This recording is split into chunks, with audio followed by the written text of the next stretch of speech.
ఓం సాయిరామ్. సమర్థ సద్గురు సాయినాథ్ మహారాజ్కి జై. సాయి భక్తులందరికీ నమస్కారం అండి.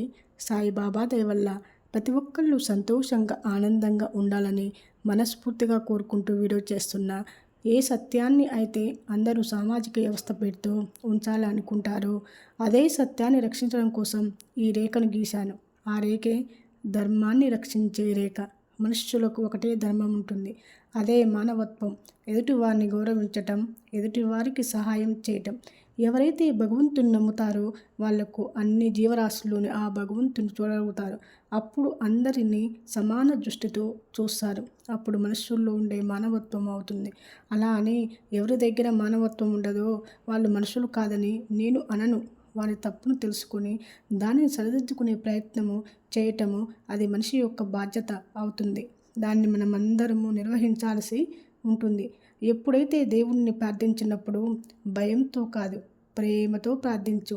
అచ్చం మీ అమ్మ మీ నాన్నలాగా ప్రేమించండి భగవంతుణ్ణి. ఆయన దేనికోసం నిరీక్షిస్తాడో తెలుసా? ఆయన మన మధ్యలో అన్వేషించే క్షణం కోసం. అలాగే ఇకపోతే రాత మార్చుకునే విషయము అంటాం. తన కర్మలకు ఫలితాన్ని అందరూ అనుభవించాల్సిందే. చివరికి ఆ భగవంతుడైనా సరే అందరూ ఆ భగవంతుని ప్రార్థిస్తే నీ తలరాతను మార్చమని కోరుకోకూడదు. మీరు ఎలాంటి పరిస్థితుల్లోనైనా సంతోషాన్ని కలిగించమని ప్రార్థించాలి. మీ కర్మలను నిర్వహించడానికి, మీ కర్తవ్యాలను నెరవేర్చడానికి శక్తిని ఇవ్వమని భగవంతుని ప్రార్థించాలి. ఓం సాయిరామ్.